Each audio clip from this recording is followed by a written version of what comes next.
Hello, welcome to today's Moment with Steve. I'm Steve, and today I want to talk about how to teach English in Korea. That is South Korea, not the other Korea that doesn't let people in. Okay, so either I have sent you this video because I want to know what you think, or you are actually interested.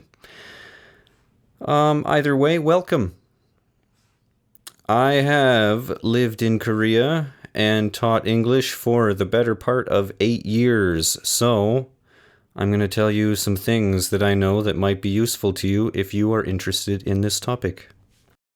First, if you are interested in coming to Korea to speak English, if you're interested in coming to Korea to teach English, you got to check a few things. First, do you speak English?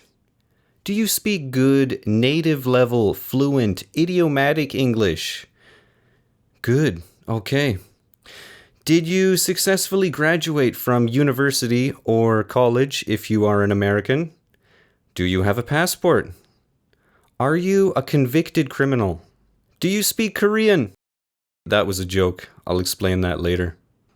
So, first, you must be a citizen of one of a few English-speaking countries, such as the United States, Canada, England, Ireland, New Zealand, South Africa, and maybe a few others. If you are really serious and I didn't list your country, go ahead and Google it. Okay? This is more about the tips than the comprehensive how to do everything, because other people have already done that in much more detail than I am willing to. So, now that you have checked and you've made sure that you know where you're from and that it's on the OK list, ask yourself, was your college or university degree a 4-year degree or better? Do you have a BA or above? Good? Okay. Now you need to verify that your citizenship is real and that your degree is also real. So you'll need your passport to prove your citizenship and a certified copy of your degree. And a certified copy varies a little bit by country, but again, look that up. I'm not going to tell you everything. And you'll also need your original university or college transcripts, which means you can't just print them out at home. You need to get them from your college or university. You also will have to have a criminal background check performed by your country's national police. So this will confirm, like we said earlier, that you are not a convicted criminal. And that also includes DUIs, okay? No drunk driving. I'm not going to go into too much more detail about documents because, again, it varies a little bit by country. And two, I assume that if you are serious enough to watch a YouTube video, you're also serious enough to look up on another website what you need to do to leave your home country to live and work in another. With all that out of the way, I would like to get into some of the tips that my relatively long experience teaching English in Korea has enabled me to organize for you. So, you've got your documents, you're not a criminal, good. You need to find a school to hire you, because if you don't have a job, you can't get a work visa. And if you can't get a work visa, you're not going to stay in the country legally for very long. So, to get a job, you will need, in addition to all those other documents, a picture of yourself and a decent resume. Make sure on your resume you spell everything correctly and make it look neat and professional. Even if you don't, you can still probably get a job eventually. Okay, that's a joke about how low the barrier to entry of ESL teaching in Korea is. You can cruise the job boards online and randomly send your resume to people, or you can work with a recruiter, or you can do both.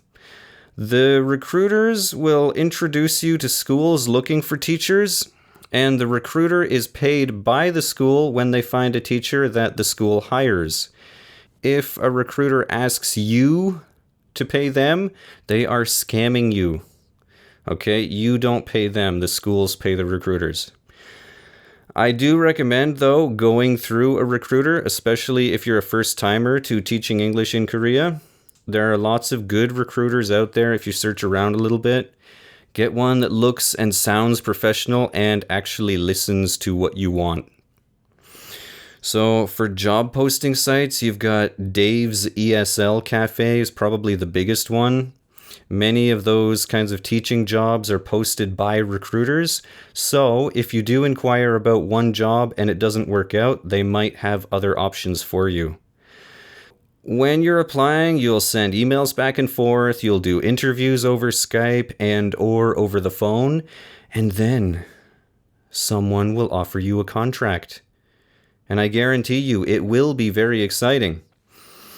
The contract will be for 1 year, 12 months, and it will include things like 10 days, that's 2 work weeks of paid vacation, medical insurance contributions matched by your employer, pension contributions matched by your employer, which you can withdraw when you leave the country, depending on what country you're from.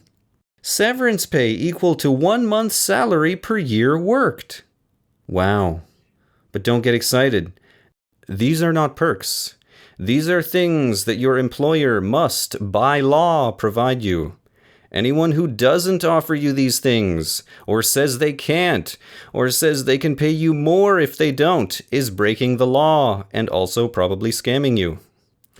So most schools also offer some form of airfare bonus, or they'll reimburse you for your plane ticket when you arrive.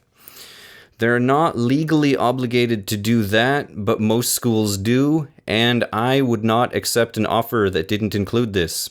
Unless you're already in Korea, in which case you already know all of this stuff and you don't need to be watching this video.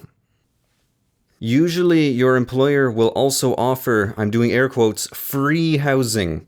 You'll still have to pay for your food and utility bills. If this is your first time in Korea and you're coming alone, you need to have housing provided. You cannot do it by yourself. After you sign a contract with your new employer, who you have never met in person, they will be your visa sponsor. A little bit more paperwork and you'll have a nice stamp in your passport that tells the Korean officials at the airport exactly why you're there. If you followed all of these steps and you're still having trouble finding a job, or you're still scared, don't be. Tons of idiots have come to Korea to teach English over the past couple of decades. I am one of them. So, here are some bonus tips that might help you during your job hunt or your stay in Korea. Number 1, be hot.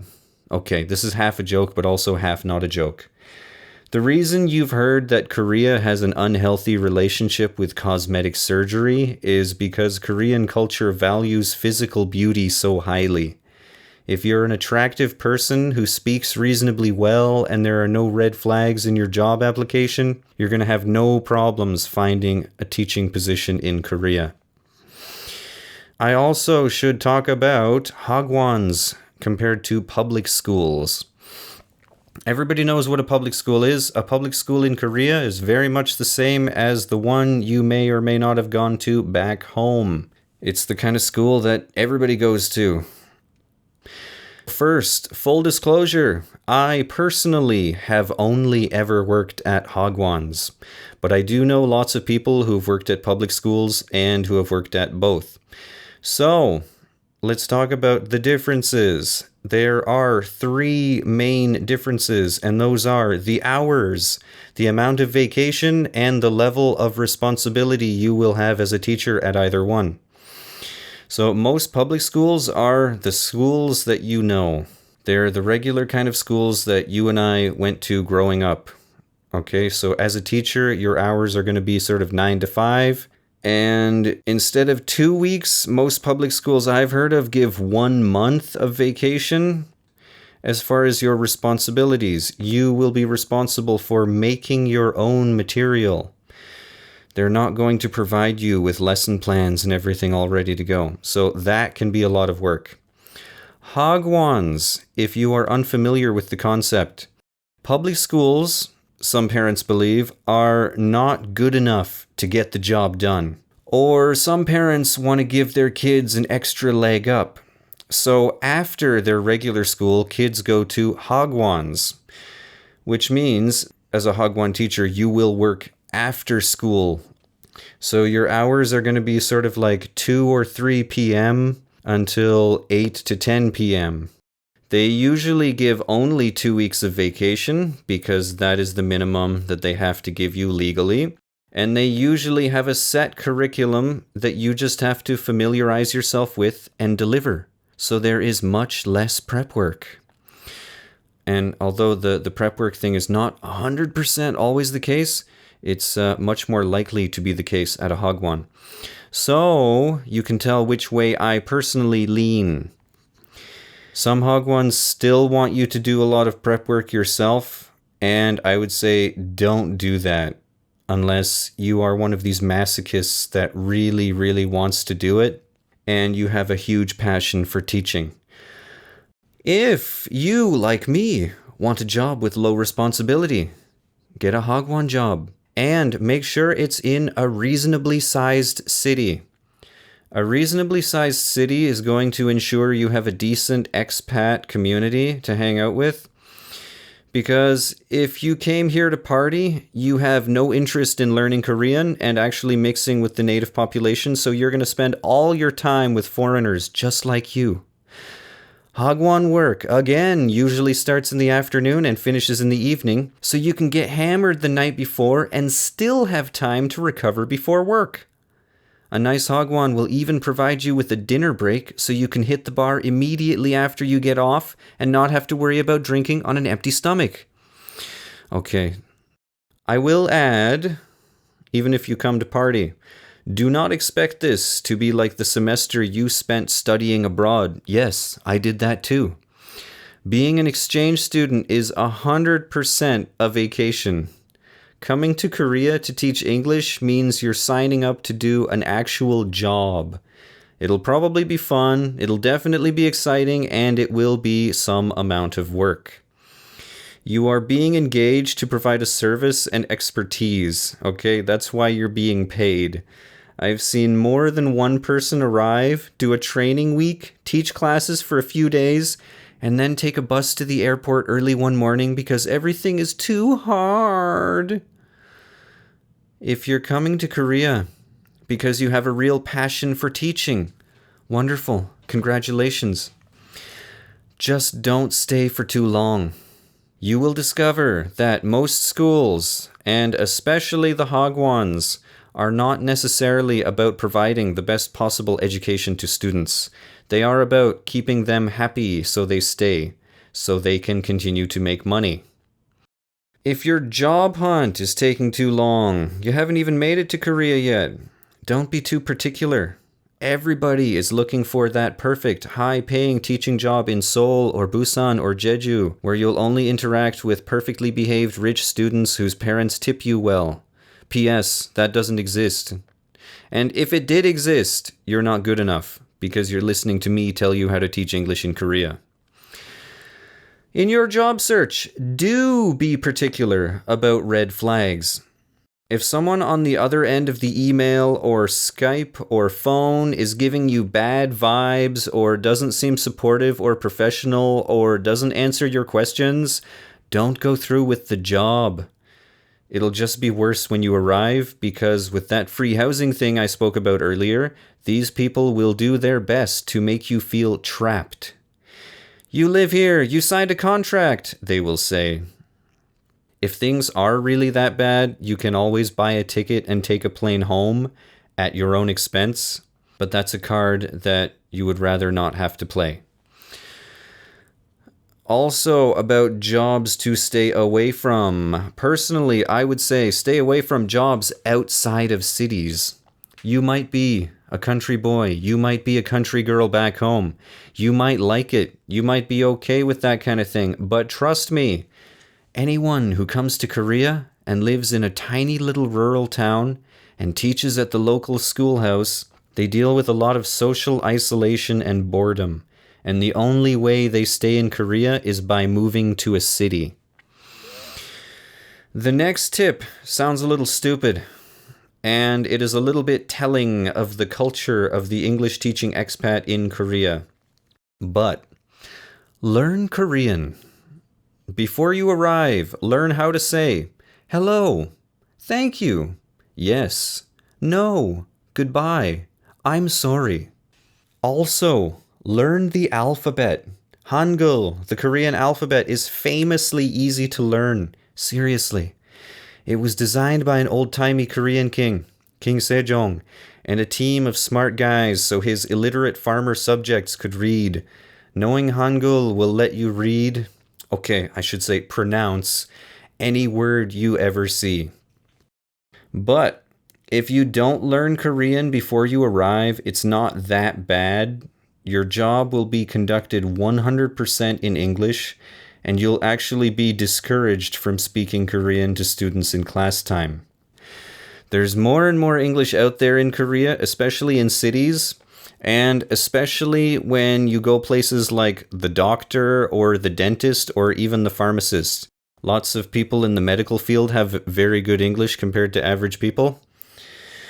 On the other hand, not knowing any Korean, you will be stuck in the English-speaking foreigner community forever. The system is set up such that you don't actually need to learn Korean to come here to teach English. You're supposed to come to Korea, teach people's kids some English for a year, and then go back to your own country. That's why the contracts are set up like that. That's why there's no legal requirement for you to learn any amount of Korean.